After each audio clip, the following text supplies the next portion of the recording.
What is Christmas time? What is Christmas time? Is what? Christmas time.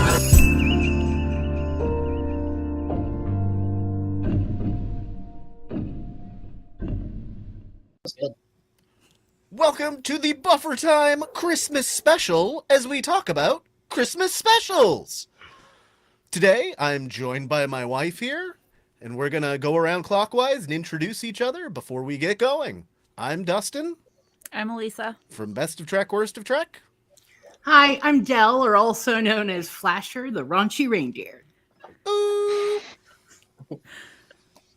Howdy, I'm Robbie Sherman from Conversations with Robbie Sherman. Sorry if I took your spot.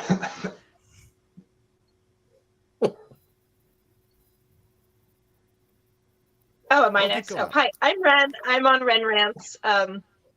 Excited to be here. And I'm Scott of the YouTube channel Opinions No One Cares About. No ho-ho one cares about, apparently. All right, since this You is worked hard on normally... that one. Since this is normally a podcast where we talk about Star Trek, we're going to try and tie back what we can from certain movies to Star Trek, and we will start with the Patrick Stewart version of A Christmas Carol, which for me might be the best version. It's the closest to the original book. Patrick Stewart does it really exceptionally well, except for the one scene towards the end where he's like forcibly laughing in his bed after he like realized, oh, okay, I'm here. Everything's better. And that one seems a little over the top, but other than that, absolutely great movie. Hey, you work with what the script gives you, and he's no exception. If I'm looking for one that's both true to the book and fairly serious and kind of has that, this has a morality message to it, I'll watch that one. Mm-hmm. That's fair. I mean, it's good. no Ghost of Girlfriend's Past, but it's pretty good. Oh. Sorry. Hey, in my opinion, it's no Muppets Christmas Carol, okay? Oh. Well, we're going to compare, Yeah. I think we're going to compare a couple of Christmas carols. Go Sure, ahead. Let's sure. we're just gonna go into all the Yeah, different there's gonna be a Christmas few of carols them. that we like. So go ahead. Let's talk Muppet Christmas then. Okay, Muppets Christmas Carol is so good because, number one, it does tie itself well to the actual Dickens novel. Like, if you go through it, it has a narrator in it, like the book, that presents its story in such a context. Oh, fantastic. You got some screenshots. And it does a great job of actually making the characters from the book instead of focusing your mind on them being the Muppet characters. All of these people are playing as part of a large cast, as if you're actually watching a play, but you have the Muppets there and their personalities are helping infect the characters as well. It does such a good job on a character level. The Patrick Stewart one is fine too, but I've always thought like the cinematography of it feels a little plastic on a certain level. It is. I mean, it was a TNT. It was a holiday special. I mean, it's not even like a proper movie. Considering it was a made-for-TV movie, they killed it. Yeah. So he bought a garage. Yeah. Okay. Cool. I would watch this one if I had a whole bunch of people of different ages at my house. Nice. Yeah. And so I feel like this is the one that's going to cover the most spread between like grumpy grandpa and annoying little toddler. So I think that's what I would like it for, is something that it's kind of like a diner. There's something for everybody. Yeah. I It's also got want to enough say of the that Michael classics. Caine's. I was going to say that wanna- too, Robbie. I was going to say Michael Caine was really professional, and the fact that they got this, renowned British actor to play Scrooge, and keep it serious amidst all of these Muppets. I can't hear anybody. Hi, I can't hear anyone. Sorry. Can you hear us? Can you? Technical Are you sure? difficulties. Everybody say bad things now. Yeah. Try relogging if you can't hear it. I can hear you. Okay, I got great. you. All right. We're talking Christmas Carol, different versions of Christmas Carol. Do you have a particular favorite? The Muppets I and have Michael at least. I have a least favorite, which Do it. is Oh, intriguing. I mean, like that Paul McCartney song. Oh, Yeah. Wait, what's the rest of the line, Vanessa? I don't remember that song. Can you sing it for me again? we not this one? Gotcha. Well, just before you got here, we were talking about Muppets Christmas specifically. What do you guys think about the contrast between the Muppets Christmas Carol and the Muppets, what do I think of, Family Christmas? Oh. Muppets Family Christmas is a good, like, holiday style Jim Henson special, and I think that's the most I can give it. You know, it's got some okay Muppet stuff going on. Hey, we even got Big Bird in this thing too. I forgot about that. Yeah, no, what's great about this one is that it has Fraggles and Sesame Street Gang and Muppet Show Gang in the same special. Really They even go down to Fraggle Rock and sing, like Kermit and Robin go down to Fraggle Rock and actually sing with the. But Sprocket is one of the main characters, as well as Doc from Fraggle Rock. But it starts out mostly with the Muppets because they're going to Fozzie's house for Christmas. But then at one point, the Sesame Street Gang shows up in Christmas carols and they get invited in. No, it's been so long since I've seen this one. Is this the one where they actually bring in the death of Jim Henson into the thing? No, or is that this was in '78, so Jim Henson wasn't okay. even remotely dead yet. I thought this was no, he was 1990. getting ready. He filmed the whole thing. Could they, in the spirit of Saturnalia, cannibalize Jim Henson's deceased corpse? Jeez. Yay, thank you, Gannon. What's up, Gannon? Gannon. Happy holidays, What's up? buddy. No, I just really like thanks, this one. I They guess. sing traditional carols, which again, if you've got that kind of audience in your house, it's a good choice to have. But for me, it's like all of the nostalgia shoved into one special. So that's why I like it so much. So back to one the- observation. ahead. I just want one observation about Muppet Productions. When you're at a Muppet party, you cannot move. Like, you are just wall to wall at a Muppet party. It must be frustrating for some people. Those old men, they got to go to the bathroom sometime. So the plot of this is that Fozzie has, Doc and Sprocket have rented out Fozzie's mother's house for Christmas, and she's planning on going like a tropical vacation. And except that Fozzie brings all the Muppets home. And so at first it's Doc and Fozzie's mother kind of getting at it because he's like, I was promised a quiet Christmas. And obviously he is the Scrooge, I guess. In that, in the end, he's like, okay, this was not a bad Christmas after all. But watching Sprocket and Ralph get to know each other is really interesting. And there is a duet between the Swedish Chef and Big Bird, because the Swedish Chef thinks he wants to cook Big Bird. Nice. So there's these amazing little moments in it that are obviously for adults, and that's what I love most about the Muppets in general. Yes. I like the Muppet Christmas Carol, not that I'm a fan of the holiday super much, but the acting is just so serious. Yep. That it's dead serious, dead on. And I just like that about Muppet movies in general, when they have actors that just go 110%. Like Ken in Barbie. Like just like he steals the show because he just takes it so seriously, and it's amazing. Committing to the vibe. I really love the Ghost of Christmas Past segment in the Muppets Christmas Carol, because it shows such a wonderful bit of drama throughout that whole segment. Even when they're making obvious Muppet jokes, like the Poppers just taking Scrooge's clothes out of his abandoned house. I love their like giggles and laughs. It's so good. Okay, so on to some more versions of A Christmas Carol.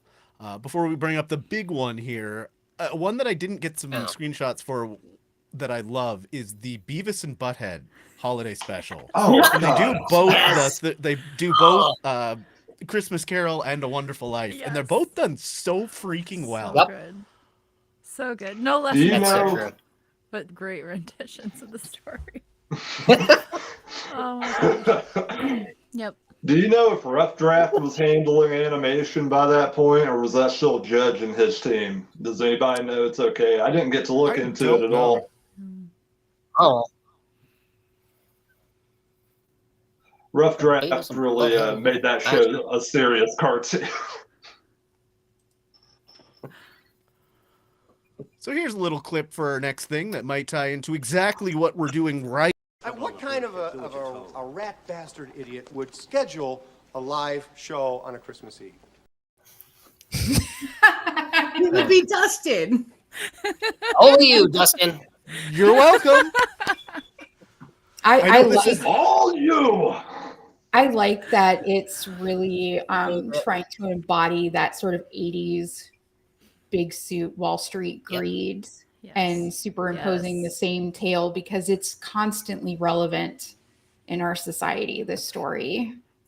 I really like the timing of when Scrooge came out because it was just as like the whole cocaine stock trader part of the 80s was ending. So it also gave people who were in that culture a chance to see themselves kind of lampooned.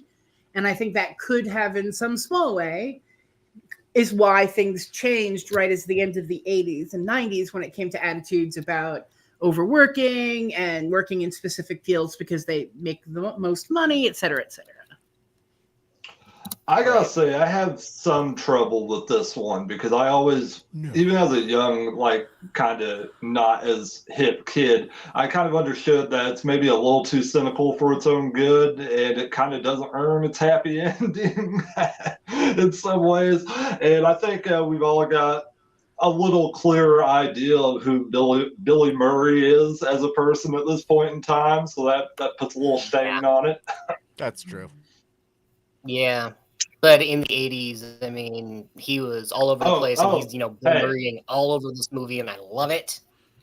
The man not so much was that integral to making me a young asshole. That's coming. You should tell him that someday. Just walk up to me like, Mr. Murray. And we didn't have a Star Trek tie back until this year, but now we got Carol Kane. Hell yeah. Yes, he did. Wow. Nope. Okay. Dustin. Yeah. No. If I Carol might Kane editorialize was for a minute, Hold on. Yep. Please do. this movie has a connection to every era of Star Trek. Whoa. Allow me, if you will. I'm listening. The two homeless guys, Herman and Billy. Herman was the boy John in Miri, like the oldest boy on the planet. Yeah. And Billy was the consul in Bread and Circuses, the Roman planet, when they went to the Roman planet. Oh, okay. Fast forward a little bit, and Mike the Mailman from Frank's Christmas Past era, when he was Frisbee the dog. Yep. His co-star Mike the Mailman is the Stratagema master in Peak Performance. Yeah. Yep. That's Yep. yep. I mean, Bryce that dude was in Cummings like is the everything in Trill. the 80s. Yeah. Bryce Cummings is the Trill who stole Jadzia's symbiont when he didn't get his own. Frank's secretary Grace very famously called Captain Ahab, or called Picard Ahab in First Contact. And then, yes, of course, Carol Kane is the ghost of Christmas Pelia. Yeah, I was just talking about a main character, but yeah, I knew some of those, but man, I didn't know them all. That's awesome. Good Yeah, catch. that's true. Look at you go. Yay. I apologize for any frustrations I may have been causing in the Discord because I didn't realize we actually had to tie the Christmas specials back to Star Oh no, Trek. we don't. We're just trying to as much as possible. Okay. Not all Okay, of these are good. going to. Okay, I haven't been playing that game all week. I didn't even realize we were doing that. I have What a is- very tenuous tie back Yeah, go ahead. for the Okay. for the Patrick Stewart Christmas Carol. Someone posted how in trivia they lost a question that was asking how many ghosts appeared because it's four gosh. ghosts. It's four. But Yeah. they said That's right. three. Yep. Or they said four, and they said no, it's three. And all I could think is Patrick Stewart going, "There are four ghosts."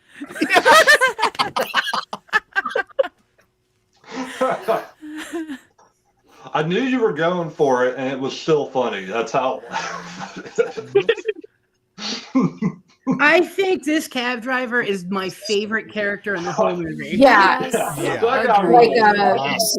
Bill Murray's character, honestly, On I'm the not coast. really rooting for him. I don't really care you're if not he's like supposed to. redeemed Yeah. or not. And Burn him. but like with the original story, like the point is a story of redemption, that we're invested in this person enough to see that they're charitable, that they're good on the inside, that they just need to be convinced Right. of how they sit, Yeah. how they're oriented emotionally to other folks around them. But I didn't really care if Bill Murray's character was redeemed at the end. But yeah, this ghost is great. I think he was the lead singer of the New York Dolls or something. Maybe. Bing. That's right. Nice. Is there any More other famously versions of known as Hmm? solo role as Buster Poindexter, but yeah. Oh, okay. Is there any other We did that versions song of Hot, Hot, Christmas Hot, Carol? which Bill Murray's in the man. music video. I got one. Oh yeah. The Flintstones Christmas Carol. I don't think I've ever Oh, seen they that did one. that. That's right.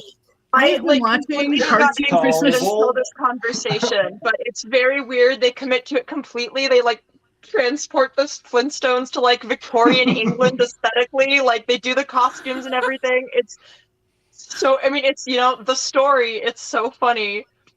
I love it a lot. Yeah, this just like activated a core memory. Nice. Rock I will on. tell you, I have watched probably 25 or 30 cartoon Christmas specials to make sure that I picked very specific ones, and I didn't even run across the Flintstones one. Nice. I watched Smurfs and Garfield and Jetsons and Oh, did I you love watch the the Mickey Jetsons. Mouse one with Scrooge McDuck? Did you watch Yes. that one? I That did. one's so Oh good. yeah. Oh, I Yes. forgot And the about that Christmas one. Carol. I mean, that just Yep. Classic. It's really short Yeah, and that's a kind of classic light, one. but it's good either way. It's good. I like Scrooge McDuck. He's, a miser, but like he's a lovable miser. He has like 3 nephews, and Yeah. so there's like some emotional pull into how he like becomes better. You know what I mean? Yes. He's Yeah, the he's a only natural venture Scrooge. capitalist I support.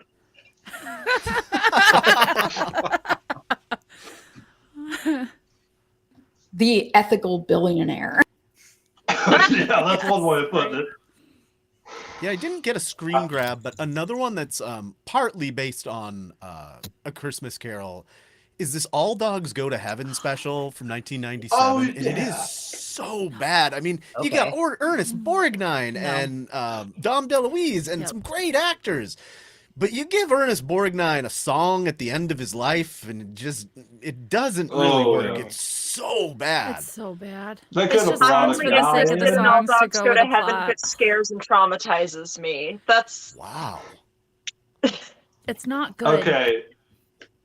I want to say something about All Dogs Go to Heaven. That movie and Oliver and Company is probably why I'm like a working class asshole to this day, because I love the gritty feel of those movies, and I love like how they are like absolutely working class stories about people, working their way to a better life through harsh city living. And if I remember correctly, that All Dogs Go to Heaven Christmas special has insane animation in it. Like it looks beautiful. It looks okay. I mean, it's pretty 90s standard. Okay, I might be looking at that through rose-colored glasses. Yeah, it's not bad. There's nothing wrong with the animation. I don't have a problem with that. Okay. Just the story The is story, shit, the audio, the and the songs music. are The songs awful. are. And hey, Norman, glad to see you. Happy holidays, buddy. Happy holidays, Norman. Thank And you for coming and hanging out with us all the time. Yeah. Happy Yule. Mm. That's a good one. Okay, we got about 100 other things to maybe or maybe not talk about. Well, while we're having this Right. this little pause, I just wanted to offer everyone some Christmas cookies that I made. I don't know Oh. if you see them, but I'm good. Oh, on that, yeah. Delta Shield! Oh, beautiful. Oh, I love that. Beautiful. Oh, Would man. anyone like one? Love it. They've Yes, got a little please. gold dust on them. Oh, so fancy. Oh, Those are Would fantastic. I'm anyone going like to a take that Christmas and put cookie? it right here on my shirt. Love one. Mail them I'm to a me. red shirt. I'm going to die You later, think, so I'm you proud to think have you're the kidding, badge on it. Dustin. I will. I'm not just. I'm not kidding at all. Don't even put it in an envelope or a box. Just put a stamp on it and throw it in the mailbox. Or just Yes. drop it to your name. Just yeet that. yeet it towards Chuck me. it. Chuck it in the nearest river. We'll get it, right? Eventually. Yeah. Oh yeah. Good Foley on that. So the other big Christmas movie that seems to have analogies in every other Christmas special after is It's a Wonderful Life. How do we feel about Yeah. this eternal Christmas classic? Definitely. I have One of the never great made it. working It almost class wasn't, Christ. though. You guys know it almost wasn't, right? Yeah, yeah. Like Yeah. when it I first know came about out, that. it was Yeah, hated. Yeah. It was not the immediate Christmas classic that everybody anticipated. Yeah. Which I I have think yet it went to- into the public domain. trailer. That's what did it, Robbie. Yeah, the public domain. Everybody started using it because it was just free. Like a shitty Bugs Bunny. Have you guys seen the trailer for this movie? Have you watched like into this No. special feature? So we I've watched never thought it. of watching a trailer. Based on that trailer, I am Never not would've watched. surprised that it wasn't successful. It was not a good trailer. And I'm like, okay, for maybe like the 30s, maybe this was appropriate and seemed So adequate it for the has the time, but opposite it's of not that. appealing. It has the Right. opposite of that Ayers Suicide Squad where the trailer was really good, but the movie, not so much. I have a soft spot for that movie. I don't know why. I saw it on a plane, Wow. and it's really bad. It's objectively bad. It's not good, but for some reason I hyperfixated on it and watched it like 3 times. Margot Robbie is a dream as Harley Quinn, and even She's though so I think even though I think like that movie's disgusting, I just want to watch her be that character all day long because it's awesome. She's so good at it. She knows what that character is. She's perfect. She's also good in Without The Suicide Squad, which is an objectively better but also insane Yeah. movie.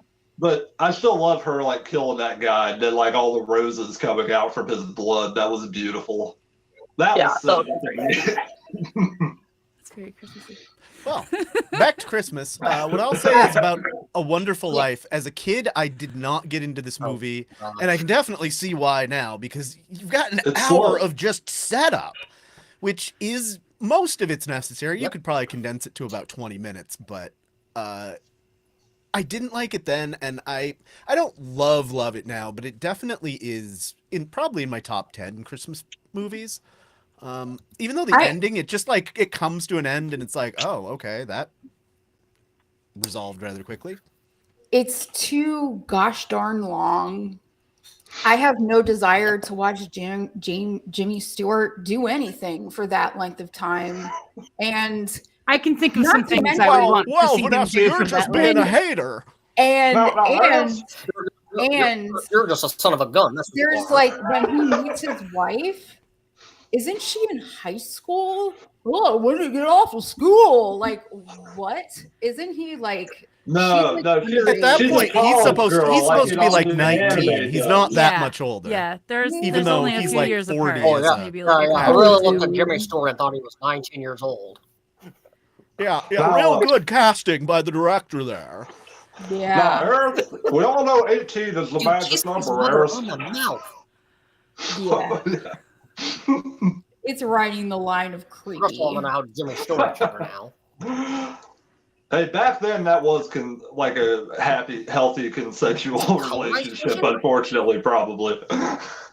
And yeah, there's color. I've got the Blu-ray version I have has both the black and white and the colorized. And every year we kind of switch, like we do the black and white, and then the next year we'll do the colorized. Is the I like them colorized both. watchable? The Oh, right yeah, version's not here. It's in definitely. Dustin's Yeah. house.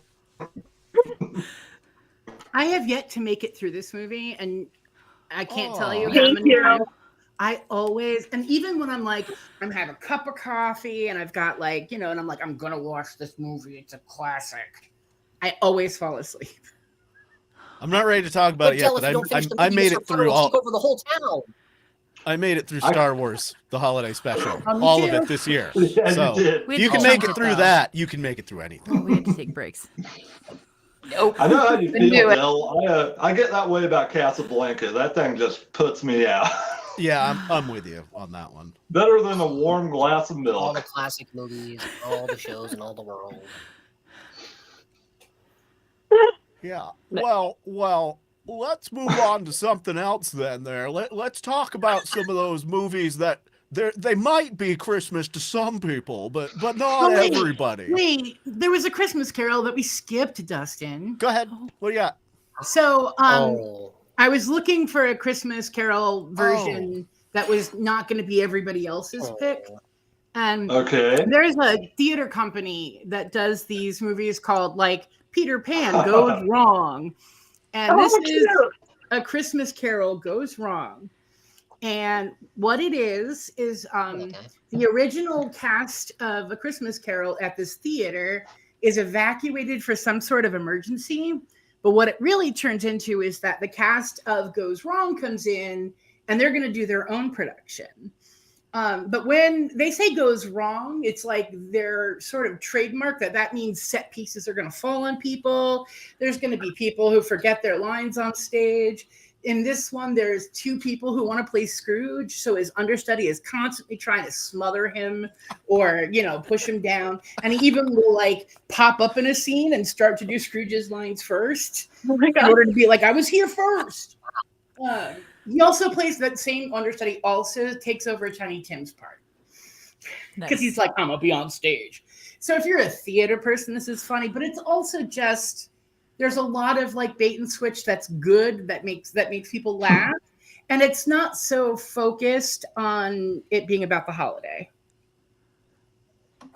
That sounds I like also fun. have a Christmas Carol entry. I did not submit a picture. However, there is a Chicago theater version of the Klingon Christmas Carol in Klingon. That's awesome. Oh my god. That goes on. That's put How do on you know about every single year. It's like That's I had iconic. Is it in the had an original DVD Klingon? of it? It was incredible.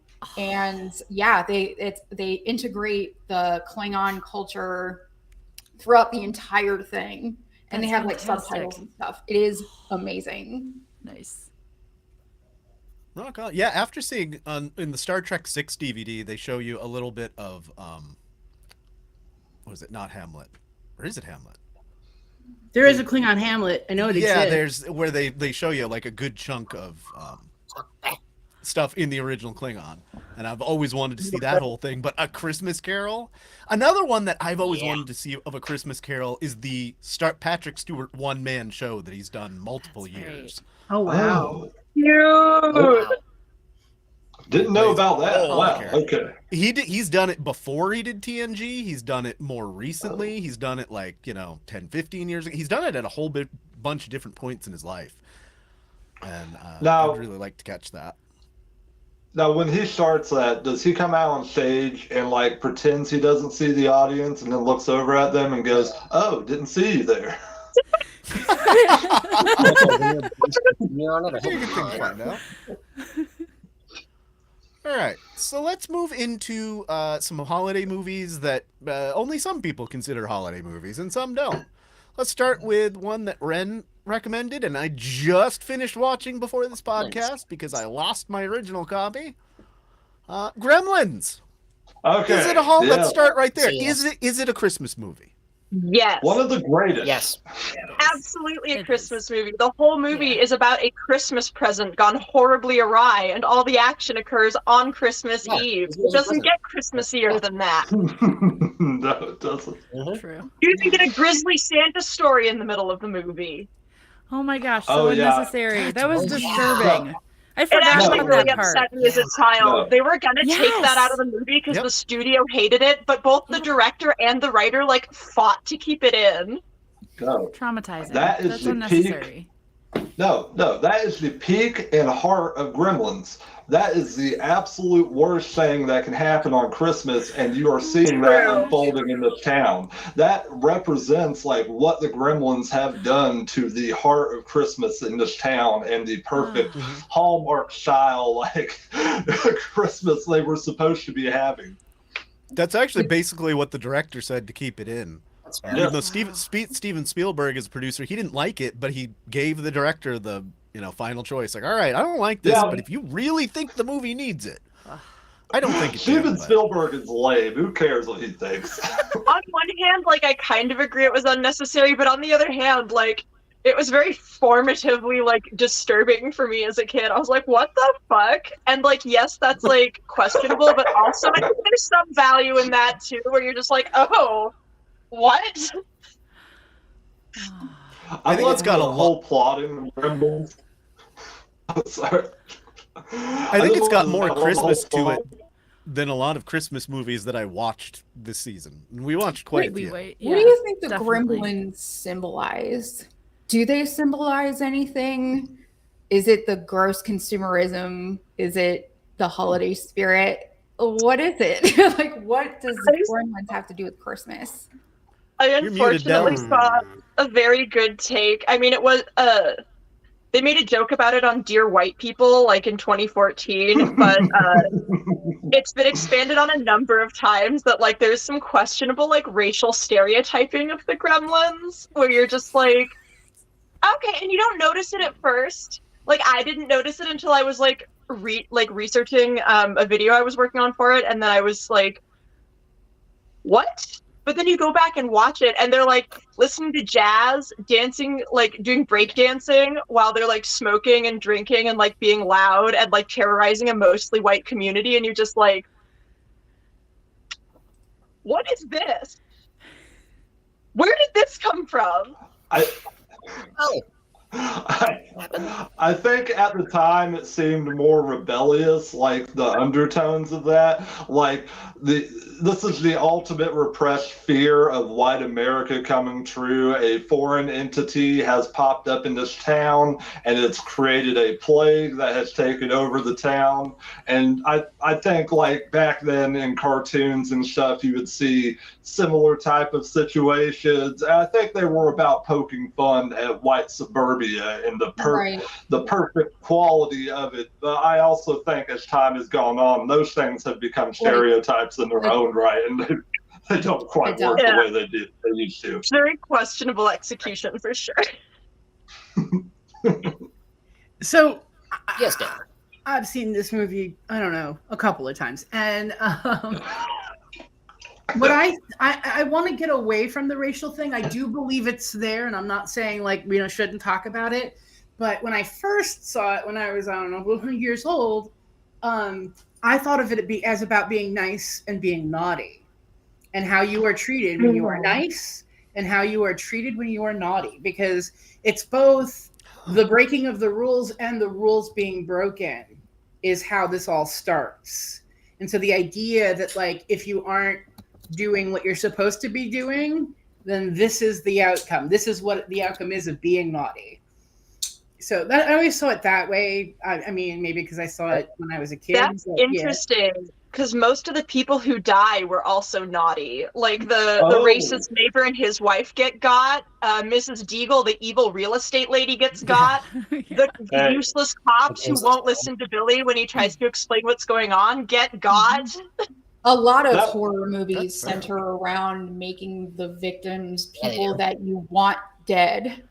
Like there was a Thanksgiving movie recently, that Eli Roth movie, and all the people that are killed are like really bad people. So it makes sense that like most horror movies are sort of like a morality tale.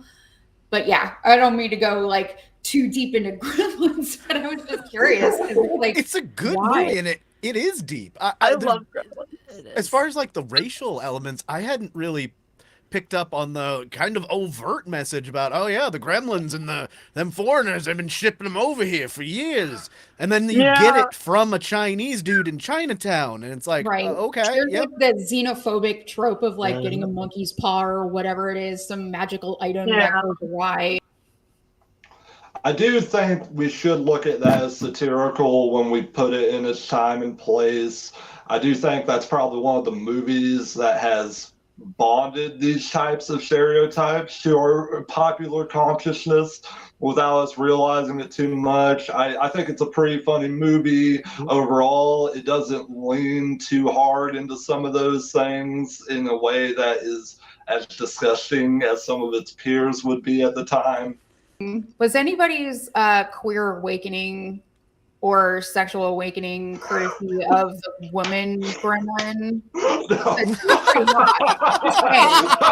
You were thinking a different direction than I thought. I thought you were still going to go with Kate, the cute girl in the movie. Kate. She was an awakening in a different movie that we don't have time to talk about. Yeah. So I'm gonna back Vanessa up. I wouldn't say that the girl gremlin like stirred something within me or anything, but I remembered her. Like even she was iconic. I couldn't tell She you was the anything. only thing I remember about that movie. And I think maybe for me it was also a little bit of butch femme stuff too that was going on, where I was like, that's the kind of girl I like, you know, rather than the kind of girl I want to be. Not that I'm a girl, but anyway, go on. I like the one in the second one that like gets all up on Bob Picardo. Oh, see, I thought that's what you were talking about. That one. the With the sparkly bra. Another Star Trek link-ish. Yeah, we got to get to that because there's quite a few here in Gremlins. I knew a few of them, like Jerry Goldsmith did the theme for Gremlins. You got Dick Miller, who was in 2 episodes of Random Trek. I missed Technically that 3 because show. he was in a 2-parter plus 1 episode of TNG. Right. There was a couple more I noticed, and I don't remember what they are now. By the way, I'd like to tell our audience I was laughing at myself as much as at the female gremlin. I don't have any problem with anybody being attracted to the female gremlin. Yeah, no judgment. Like, There's no judgment here. Nope. She's an icon. No, I don't have any place for judgment. So the other major Christmas movie that some people may not consider a Christmas movie, Die Hard. It's not Christmas. Yeah. It's Die Drop Hard. the Hans. Yes, it is a Christmas movie. It's a Christmas party that's interrupted. It's all about like poking fun at upper class American office culture. Yeah, totally. It's a Christmas movie. It rules as a Christmas movie. I agree. And also, like, they're working on Christmas. Yes. Yeah. Well, Christmas Eve, but that's still like a day you would typically spend at home. That's not something you would like plan to go out for. Mm-hmm. Yeah, it's a teeny bit gimmicky though, because I mean, this break-in, it could have happened any day of the year. I think it's kind of like a coincidence in the world of the story that, you know, it's Christmas Eve, so there's a Christmas party. You're not going to have as many people in the building, so it made it easier for Hans and his gang. But technically, it could have happened anytime. I think what makes this difference for me is that there are movies that happen to have a Christmas moment in them, and there are movies that are Christmas movies. And if this had like a shred of a message that had something to do with the season, and whether it's a dark message or a bright message, I'm in. But I will admit, I have never seen Die Hard, so I'm making this up as I go along. It's a romantic comedy set at the holidays. Oh, I've heard. Ren has a kitty. Doesn't my brother's cat. Doesn't it start with Mel Gibson doing his favorite thing, which is getting drunk and ranting? Isn't that how it starts? No, that's Lethal Weapon. You're thinking about the Lethal Weapon series. That's okay. Because like as a kid, I confused those things because my dad would watch those movies all the time, and that was so not my genre. And Die Hard now, as an adult, I definitely appreciate Die Hard more, and it's Bruce Willis, and that was like his first major film role that really catapulted the whole action in the 80s action Bruce Willis thing. On of the time, but Mhm. the whole thing follows Bruce Willis's character as estranged from his wife. So I'd even argue it's like a romantic comedy because by the end, not to give it away, but there's a happy Christmas miracle that happens. So It is like 40 I don't years know. old. It's just Totally ruined. Yeah, Totally right. ruined. I'm sorry. No, I'll never Del. watch Hey, the Christmas And- message is that trauma bonding is the only kind of love. That's what they're saying. Then there's a lot of Christmas Yeah. movies that follow Okay, that theme. so just to make it Yeah. clear, there's no part in this where anybody's nipples get electrocuted with sponges when they're handcuffed to a pipe or anything. Just making sure. Wait for the Now, movie. I BDSM for you. That's I not don't this know one. if you're telling me the truth You're or confusing not, your movies. which feels mean. It's like you're teasing me. You're like, but Del, you're missing this whole cool scene with torture and stuff. And I'm oh, this in a Christmas Why did you movie pick the too? adjective cool? Tis the season. That's the Christmas spirit right there. Hey, Rafe, we have plans later. Go on. I will say though.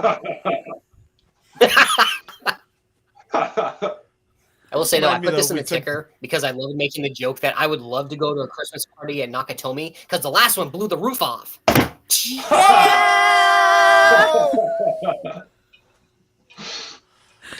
So I don't really know where to throw this other movie in.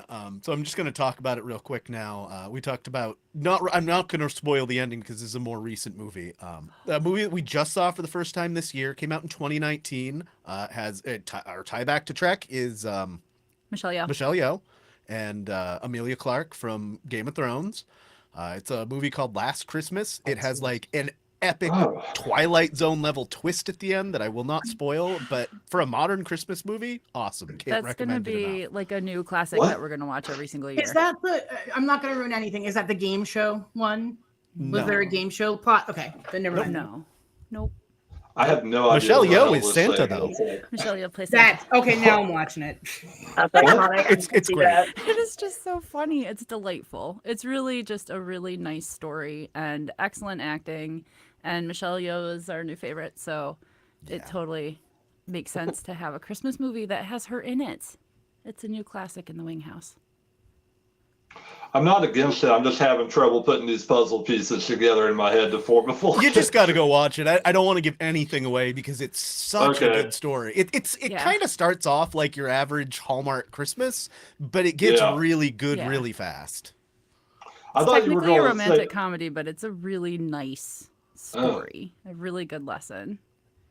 I thought you were going to mention that Yeah, David it's just the way Arbor you explain it, I Santa think. Claus movie. Don't know what that is. Violent Yeah, I Night? can't remember. Ooh, Yeah. that is that's more recent. Yeah, it is more recent. That's Or, what I thought they were going to mention. Tim Allen, Santa Claus. Let's not.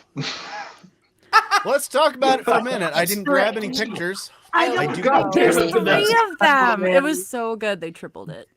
And a I like- series. There's a series on Disney Plus right now about it. What? There Plus is? is. Oh my god. I had no idea. Of course. No. Starring So delightful scamp Martin Short. That's I'll tell you perfect. a Christmas movie with Tim Allen that I do want to talk about for a minute. Christmas with the Cranks. Has anybody else seen this Yeah, from the mid I've seen 2000s? I don't like this movie. Yes. It's everything I hate about both Christmas and people. You got this HOA full of people just harassing Tim Allen and his wife about, oh, you didn't put your Frosty up this year.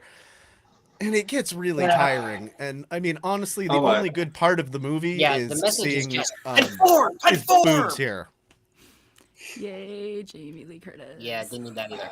So This is all you Yeah, got. yeah. I What? thought about this True. movie yesterday a whole lot because I went to a neighborhood that does one of those like coordinated with the music and the lights sort of thing.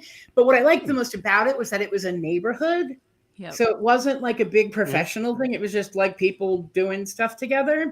But there were definitely black dark houses in that neighborhood as well. The people with that knock, knock, knock, will you participate in this neighborhood Christmas thing? And they were like, no, bang. And so we started to create narratives about who these people were, and then we started talking about this movie. So That's awesome. Fair. All right, man, we are really stacking up on the time. I know Dell was all like, yeah, we're not going to fill our time. We're not going to fill an hour. Yeah, And here we are, that 45 minutes Frosty in. We still got movie. like 20 movies to talk about. That Frosty movie where Billy Crystal or somebody's spirit gets into a snowman or No, something. no, Michael Keaton. Oh no, Michael no. Is that Jack Frost? Jack Frost. That's what Michael we're talking Keaton. about Yeah. there. And then you Okay. have the horror, like Monsters. slight.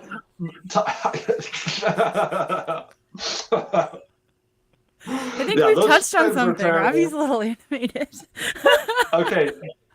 I hate this thing. I've tried watching it like several times over my life, and it's a terrible Christmas movie that makes no sense. And I don't know why money was put into this thing, and I don't know how they thought they were going to make money on it. Okay, Michael Keaton is a blues harmonica player, a actual working blues harmonica player who dies on way to a gig at the Hard Rock Cafe while him and his band are on a giant mountaintop, and their van just completely goes off the fucking side, and there's no trace of Michael Keaton's face throughout the rest of the movie except towards the end.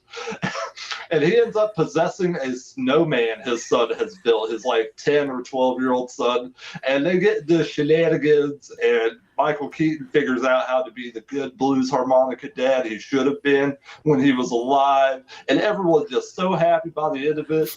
God, I hate that thing. I hate it so much. So speaking of things that we hate, we got to keep moving along here. So what you're telling? Oh, now I forgot. Never mind. Sorry. One thing we absolutely have to touch on is probably the worst, most egregious, terrible thing that has ever happened to holiday specials. The Star Wars holiday specials. Unwatchable. 100% It is unwatchable. Except I'd for the say they Nelvana tried, but did they? animation. The Nelvana animation rules. That's the only part of this thing that rules. Everything else is horrible. And come on, you have people like B. Arthur and the Jefferson Airplane, and it's still terrible on all levels. I feel Maud herself showed up. She's Maud. Go, Del. I feel that the one thing that could have made it 1% better, especially when I saw it as a kid, if they put subtitles in for the Wookiees. Yes. There's like an hour of the Okay. Wookiees talking to each other. Yes. And none of us know what that means. No. And so you're just sitting there listening to them like whine at each other for like an hour. It's like, And I'm like, you're just put in going- subtitles. It's like, am I losing connection with reality right now? Like, what is happening? And there's like the dad with no teeth. Like, what is this treehouse? Like, why are we even here? It's just so and it has almost nothing to do with Christmas It's so or disjointed. holidays of any kind, really. Life It's Day. Life Day. Life Day. That's it. Yep. Happy Because Life Day, I- everybody. Life Day. The other memory I have of this was that when I saw it as a kid, my parents were like, "That was terrible," and I was like, "No, tell me more about Life Day." And like I pounded them for. I was like, they didn't say much in the special about it. Like I'm like 6 or something, and I'm like, there's not enough information about Life Day. Please share this with me. If I'm not mistaken, there is a pervy grandpa trope showing up in that thing as Yes. well. Yes. Okay, Grandpa's this is watching true. pornography. Dionne Warwick. Man, Mhm. a practical Master Roshi for all intents and purposes, right? Oh, I guess really I guess nobody's a uncomfortable. big Dragon Ball fan. Can anybody think of a holiday special or movie that's worse than this? Or is this the bottom of the barrel? I think it is. It's I like think it there's- tries to be like a variety show with like Hall's the Star Yeah. Wars folks being made a cameo, but nothing about the skits or the acts gel in any way. It is the most boring, grating thing. It's like a dentist appointment going to this thing. It's like I want it to end as soon as it starts. As soon as the Wookiee start, I'm like, I'm done. I know that in a lot of just science fiction fandom, this watching the whole thing and being able to answer questions about what happens in the middle is like that's your badge of honor. If you can be like, I know what happens in the middle. I do now, unfortunately, and I wish That I means didn't. you were sober enough to even retain anything, and Right. you were awake, which is incredible. Oh yeah, I did fall asleep, and then we had to Oh, finish my- it another time. my God. That's a good Should have been point. That's a drinking. really good point, Vanessa. You're correct. Every time I've watched this thing, I've been like baked out of my head, and I still can't get through it. Like there's just nothing going on here. Like there's no Nothing helps. semblance. Like there's no I had- semblance of human I had emotion. never been in able this to get thing. through it until I felt like I had to for you, the people. Do this for you. So, yeah, let's keep moving. Let's move on to some of the great classics. I think the last Okay. classic we've got here is Christmas Story. How do you guys feel about this? I have Christmas Story fatigue. I used to love it, and now like I see this picture of it, and I'm like, oh god, not again. I'm really good with It's it. okay, But I would but I also, had. yeah. Go Go ahead. ahead. Scott. Yeah. Well, it's okay, but like I had the misfortune to watch a video a long time ago about that was like breaking down Christmas movies, and when they get to this one, they pointed out the fact that like Ralphie says this was the best Christmas of his life, but this movie is a series of vignettes about bad things happening to him. And I guess it's just like only redeemed because he got the gun that he wanted for Christmas, and then he shot his eye out. So yeah, that's ruined it for me a little bit. I kind of like the bitterness and irony of it, and I imagine that author like enjoyed the bitterness and irony of it, and that's part of the reason he thought it was a good story. I think it's a pretty good movie. Like all things considered, it does probably have race issues for people. It's a very white suburban movie. I'm sure it may not appeal to some other people's experiences throughout the world, but it's a Christmas classic for a reason. Bren? I also saw there was no point in the movie where there was somebody engaging with the main character in a kind way. Even Santa pushed him with his foot down a slide. Like everybody was being antagonistic towards him. It was like to say that this was like his best Christmas is like terrifying. Bro, what were the rest of your Christmases like? Like how much unsupervised time did they have in this movie? Has anybody clocked it? Like how frequently It's the 40s, they're, it's like Yeah. People didn't watch their kids. It's fine. completely God. There's the without Christmas that Randy oversight. died. Yeah, it's like they just popped them out and they just ran wild, beating each other up in alleyways. I would have been a As god well as back then with no supervision. Is anybody else familiar? Oh, go ahead, Ed. Go I ahead. was gonna say I grew up in the age where like the only rule I had was I had to be home when the street lights came on. Like I can't tell you how many things I got in trouble back then because I had a bike. So I could get anywhere in the town I grew up in and do whatever I wanted. And then I would be home by the time the street lights came Right. on. I would just maybe have a little concern if my son came home with a black eye, That's true. Just boys will be boys. He'll be fine. Throw a steak on it. You'll be okay. Rub some dirt on it. Yeah, I never saw it until I was an adult, and I'm actually on the other side of it from Dell. Oh. I didn't really like it Interesting. the first time I saw it, but I'll say when I watched it yesterday again, I think it was my favorite time that I have watched it. It's gotten better for me over time. I've never watched it for 24 hours on TBS, so. But what I was going to say is anybody else familiar with Four Christmases? No. No, I don't. What is the thing? It's from the late 2000s. It's pretty good. I was just going to mention that Ralphie, Reese the without actor who disclaimer. played Ralphie, he had Oh, he's stopped in it, that's acting, right. but he plays just a quick cameo in it. Anyway, so I guess we okay. won't talk about Four Christmases. Yeah. Highly recommend that one though. Especially it Great. really not mirrors, but like emphasizes the dysfunctional family, broken family, kind of. This is how we celebrate Christmas, and the 4 Christmases are each of their divorced parents and their families, and it kind of just goes through the whole like American kind of It's very life. realistic. It's very Christmas. realistic. Yeah, With its. but they story. don't Scott, learn you their don't sound lesson like- though, because like it ends. Oh, sorry. Oh yeah, no, you're right. No, they Yeah. don't learn their lesson because, like, at the end, you know, they're like happier together. Great, they decided to have a baby. They didn't tell any of their parents they were going to have a baby, Sorry, we Well, just why- ruined why the is that and then they ending. their got called business? the same way they did for Christmas. Yeah, they're still horrible people by the end of it. But horrible people celebrate Christmas, so you know, Christmas is for everyone. Not really. Don't quote me. My particular choice for this holiday special coming up is filled with bad people. So I don't know if that's how we want to segue into that, or if we got more holiday movies to mention. You better do it now because we're gonna Okay. we're gonna just cut this thing kind of short. So Okay. what do you want cool. to do? I just want to talk about the TV Funhouse special. Do you got my clip still? This? Dog, why are you so happy? I'm filled with Christmas cheer. Wow, where'd you get it? Well, Santa Claus spreads it around everywhere this time of year. For free? Where is it? I don't see any. Well, you can't see it. It's just a ring-ding-tingly feeling you have up your spine. Really? The spine? Shit. What do you mean, shit? We could make a fortune.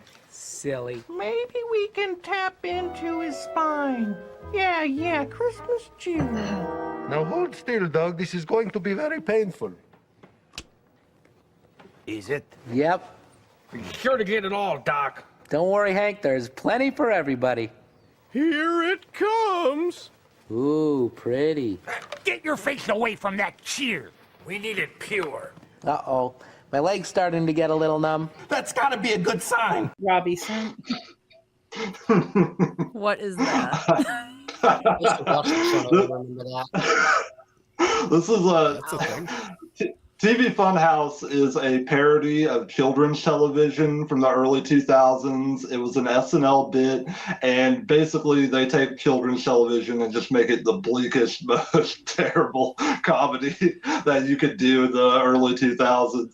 I prefer it to something like Wonder Shows, and I love how like pat and cheeky its comedy is. I love it when they do little voices like this. It's so fun. Like, it's so obviously bad, and they went so full in on how obviously bad it is that it becomes funny. They use actual animals along with the puppets, and I love how shitty the puppets look and the way they move around. You can obviously tell they're just in some guy's hand, and sometimes they'll just throw them at like animals and shit. I'm sorry, Robbie. You were talking about the voices they use, and my sound went out. Can you repeat that for me? Well, it's okay. It's okay. They have like obviously bad voices, and it really taps into what makes like Hanna-Barbera funny when you hear those voice actors. Because a lot of times it's just people who work on like storyboards and shit coming in and doing little voices that are so easy to do, like the turtle. What is it? It's so funny the way he says that to me. And when they like stab it into him and they're like, did that hurt? Yep. He says it like so flatly. He doesn't show any emotion whatsoever. And then when you see his spinal fluid dripping out so they can make the cheer, I love the lobster. Don't look at it. We did it pure. He just spits it out at him. As if him looking at his own spinal fluid would ruin its potency. The whole special is about them getting Christmas cheer from him so they can like convert it to a drug and make money off of it. But they don't seem to actually make money off of it. They just spend the rest of the episode partying and degrading themselves. Yes, they do.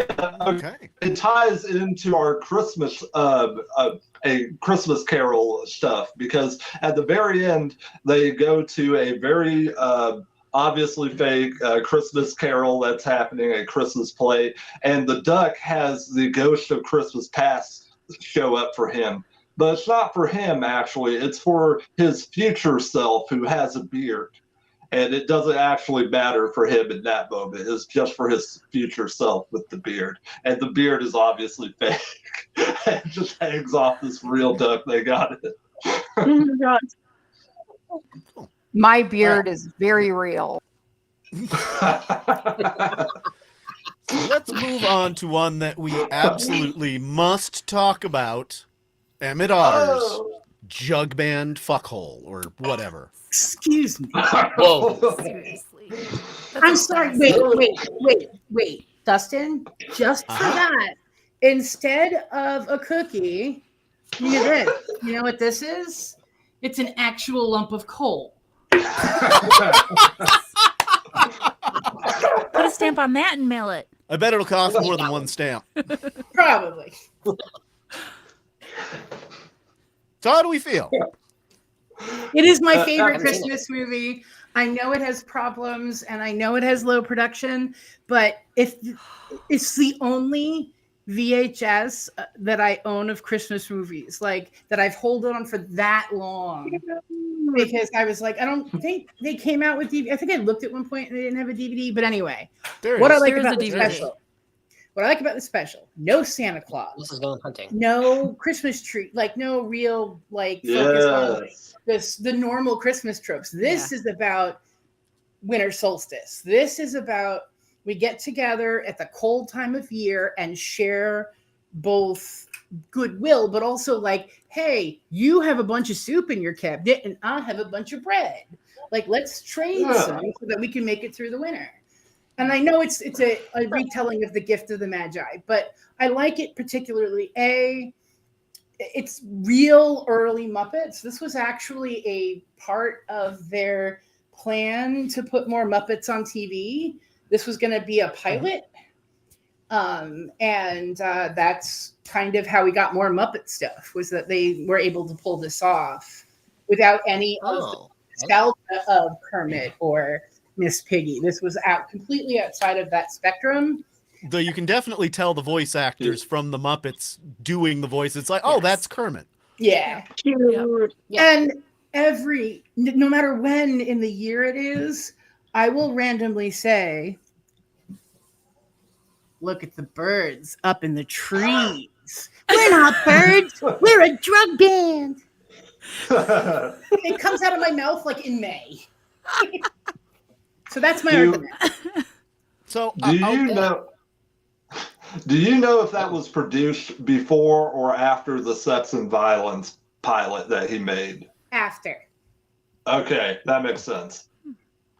That's a fun pilot. It's definitely like an aborted attempt at a Muppet show, but it's still pretty revealing if anybody ever wants to go into it. I hadn't seen Emmett Otter till last year. That was my first time seeing it. Wow! And I had seen it right off the back of watching All Dogs Christmas, and which is just terrible. And rewatching it this year, I'll say it's a little bit better than I thought. I still can't stand most of the songs. It just, especially the one about why would you have a song about having a hole in the wash tub?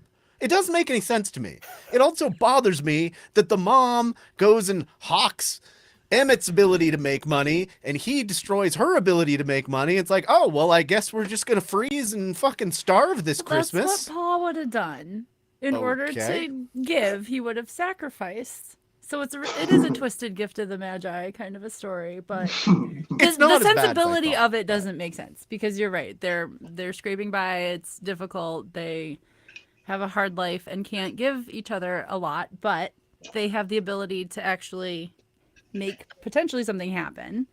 And by the end, it's a good deal, because then they're employed through the restaurant as entertainers. So they're using their talents and skills, and the songs are good. The songs are good. No. I like the songs. The songs are really good, and the Nightmare River Band song is probably one of the hardest ass things they ever did with a Muppet like band. Like, that rules so hard. It's so in contrast to the Christmassy, like old timey on the river jug band kind of country, like we're talking about the barbecue and all these things. And then you get the River Bottom Nightmare Band. And these guys are in this story just to like they're just themselves. There's really no, they're not malicious Yeah. against like Emmett or his family or his friends, but they just show up and as these indirect kind of villains. And the I song is imagine really they're rocking, and for the 70s that fit right in. It's I excellent. imagine they're what people thought of the Alice Cooper band as at the time. Just sort of cheeky, like controversial people that don't actually hurt anyone. I'll But say it's even in the same genre style. I like the River Bottom Nightmare Band's song better than I liked Jefferson Airplane in the Star Wars Christmas special. Yes. It's yeah, the same boy. kind of Yes. song too, but it's 1,000 times better than whatever Yeah. craptacular song they got of theirs. That was such a hot tape, Dustin. It was sizzling in the air. Like, All right, so we're pushing an hour here. Let's what do we really want to talk about before we close it out and call it a Christmas Eve? okay, got my big one. I guess the Batman Holiday Nights episode rules. That's a Poison Ivy and Harley focused episode where they, thank you so much, you got a screenshot.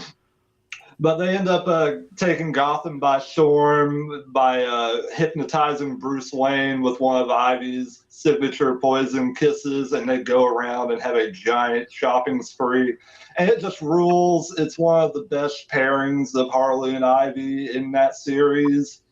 I can't recommend it enough to anyone out there looking for a off-the-wall holiday special. I wanted to quickly mention one of the ones that I had from my worst. And I happen to own it because someone gave it to me as a gift.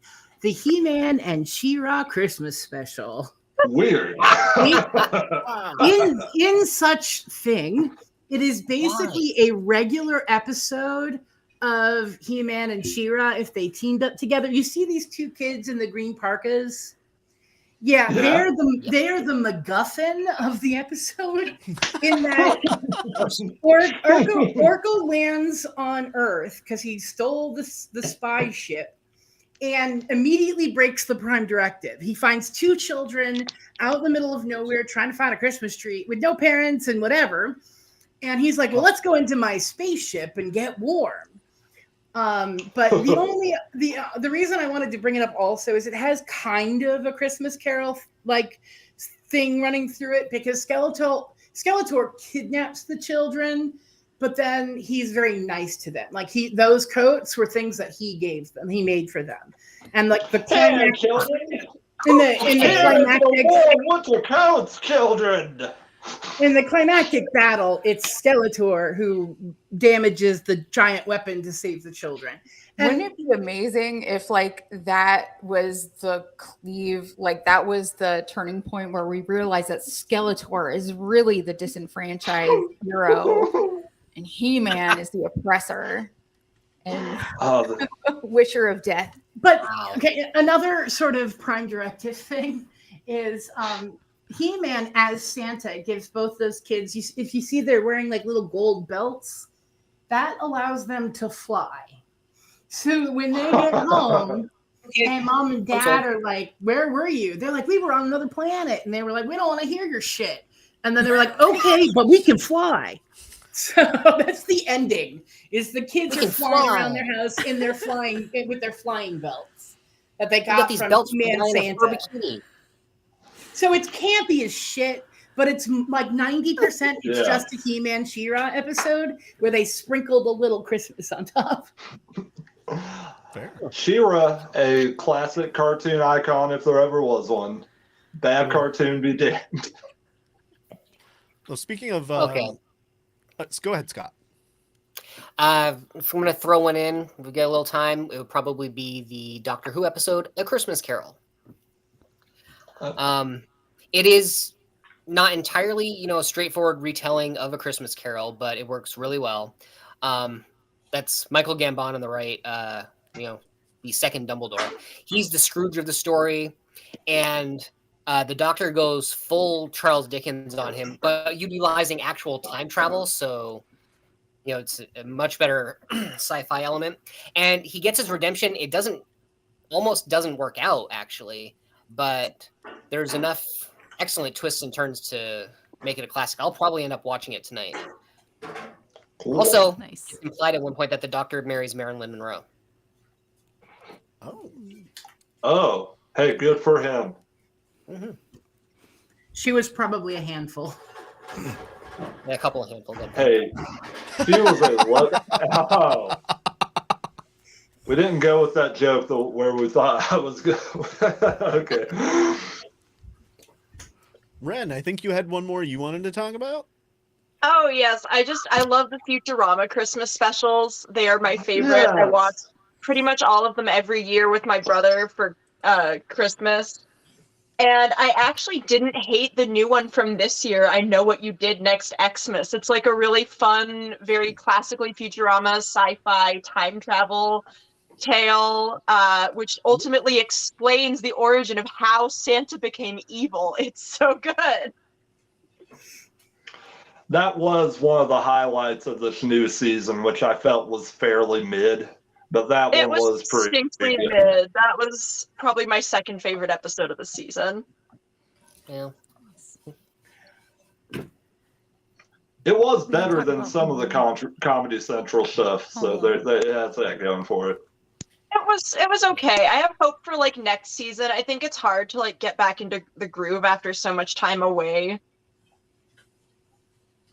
Well, especially when you spend your entire first episode jerking yourself off. Like, it's really hard to get back into the groove then. I did not like that episode. It was not great.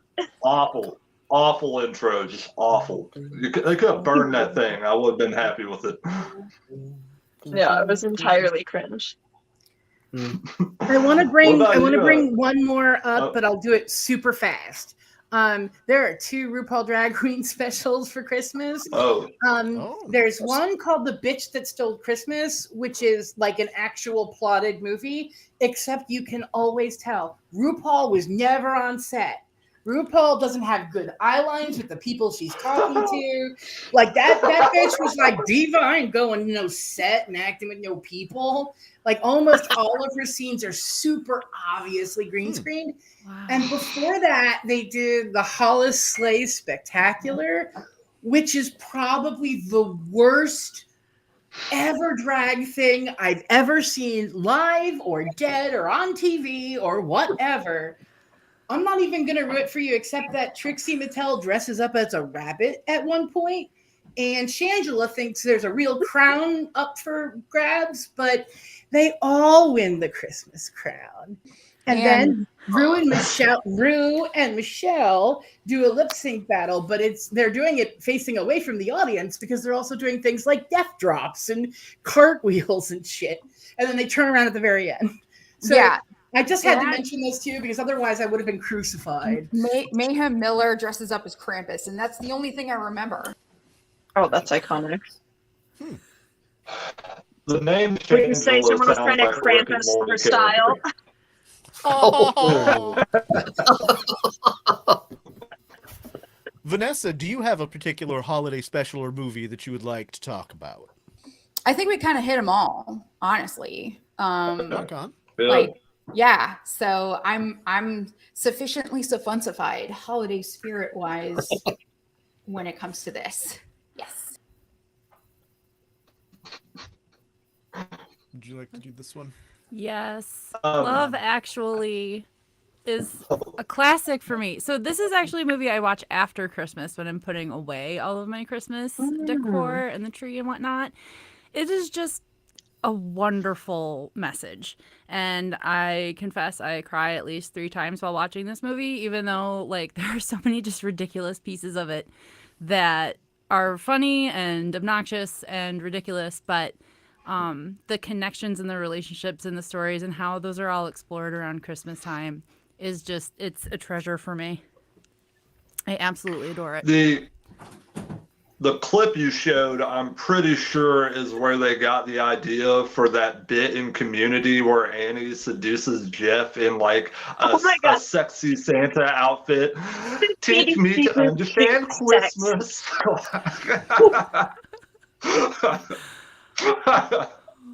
Oh boy. All right. The last thing I want to bring up before we get out of here is my favorite holiday duo of movies, and I don't care which one because I think they're equally as good. Home Alone. Oh yeah. Yep. We're okay. There's just Instant something classics. about it. I mean, they're so different for both the time they came out and now. And it's another one that just kind of happens to take place on Christmas, and it could take place any time of the year and it wouldn't matter. But it works so well as a Christmas movie, I think. And the time is it's tale as old as time. Another movie about parental neglect. So many times that it happened twice. How do you miss your own kids on a flight to Paris and then don't realize that he's not on the flight until it takes off? Like, what? Back in Well, the when day, you're in there first was class one and the bunch kids are of in coach. airplane. My parents almost lost me at the airport one time. I just ran off and I was like trying to walk onto a plane. Like, it's wow. They Airport security. got in the car all the way to the airport in the plane, and it's on the way. And yeah. no, Well, in the car, That they did part a head almost count, makes and some sense. random neighbor It's kid like- was standing there, so they just counted them and thought, well, right number of kids, we're good to go. But like once they got to the plane, So I would mention that when this came out, latchkey kids were a very big thing. A lot of the kids I went to school with were latchkey kids, and I felt like this was a story for latchkey kids. Yeah, The idea being that it's easy would make sense to today. imagine that your parents would leave to Paris without you. Right. Like because they I would be home all actually, the time. I've been a latchkey kid too, like totally. Same. But to like plan a vacation and completely abandon an underage child in your house, it's it is crazy. It's Yeah. definitely a crazy thing to do. The only part that I don't like is like, why did they not turn around? I get like, okay, maybe they got flustered and stuff and whatever, but at some even when you get to Paris and look around, they and be couldn't like, get a where's flight that out. smell? because they Couldn't get don't back love till- him. Yeah, they They tried to just get a want flight, but they basic. couldn't get a flight till Tuesday, which is how the mom, like, she traded her earrings to get on the Yeah. plane and then takes a van with John Candy to go and get back to her kids. Paris. And Damn, then it's end up right getting home. there at the same time as the rest of the family anyway. But I mean, like, it's great to see like the resourcefulness of a child who has no other option but to be resourceful. I You know? think, Like and that somebody... Go ahead. shadow thing that it was spinning around to make it look like there was people home. Mm-hmm. I may be wrong here, but the only Star Trek tie-in I can think of in this one is the old couple that actually ends up giving up their seat to the mom. That's all like, oh, she's got a whole shoebox full of them dangly ones. And that's Dr. Dalen Quace from the episode where Beverly gets sucked into Wow. another dimension. Wow. That's a good catch. I didn't notice that at all. That is a cut. All right. Is there any last minute thing we would like to talk about before we call this a Christmas? Since we mentioned Home Alone, I have to mention the new Batman Christmas special, Merry Little Batmas. It has an intense Home Alone style kind of thing going on at one part. The whole thing is drawn as if it's a Roald Dahl, like, picture book of one of his stories, and it has so many incredible Christmas callbacks to it. I should have thought of that for this podcast sooner. That's about the only thing I can think of. Anybody else? No, I think we've really gone through some stuff here. We didn't get through all of Dell's like 60s and 70s specials that he watched. We didn't get to Rankin. I wanted to get to the Rankin Bass stuff, but I think I will maybe do like something about the 60s, and because like I watched Sonny and Cher and Mary Tyler Moore and Laverne, and some of those are hilarious. I even saw one that, who was the guy? It was some old Andy Griffith, maybe? No, that's not right. But it was Bob Newhart. No, because it was old singer and David Bowie. Oh. Did a musical special, a Christmas musical. Bing Crosby. I can't remember who the guy was. Bing Crosby. Was it Bing Crosby? Yeah, their version of Little Drummer Boy is my favorite. Yes, you're right. You're right. Good. Yep. But yeah, if you ever want to know anything about 60s or 70s Christmas specials, I'm in. Seems like the 70s and early 80s were like peak Christmas special. Well, it was at that time of the sort of where commercialism was everything. In fact, I get this. I'm going to sneak a story in here, but I promise it's short because I know we're over. So I have a pink Christmas tree behind me. It's because when I grew up, my mom would take me to the department store to buy like socks and underwear for Christmas. And I would see these giant tinsel trees, especially the pink one. And I would be like, oh my God, Mom, we have to get that. We have to get that. Look, it's artificial. We can use it over and over again. No, not in my mother's house. So I told that story to Rave, and she went out and found a little mini pink tree, and that's our Christmas tree. Aw, nice. I spent hours searching for that. Rave says she spent hours trying to find one. So yeah, Aw. there's your cute Christmas story to wrap everything up. Aw, super sweet. All right. Well, thank you. I want to thank everybody personally. I'd like to thank my wife. I'd like to thank Dell and Scott and Ren and Vanessa and Robbie. All of you guys, seriously, thank you for coming out here on Christmas Eve to talk about holiday movies. This has been a lot of fun. And to all of you that have tuned in or may watch us after, thank you so much. Next week, we're going to come back with our normal Star Trek stuff. We're going to do the end of year wrap up 2023 best and worsts. It may be Saturday, it may be Sunday. We haven't quite figured that out yet, but we'll get that time to you. So seriously, thank you all. Merry Christmas, Happy Holidays, and Happy Life Day.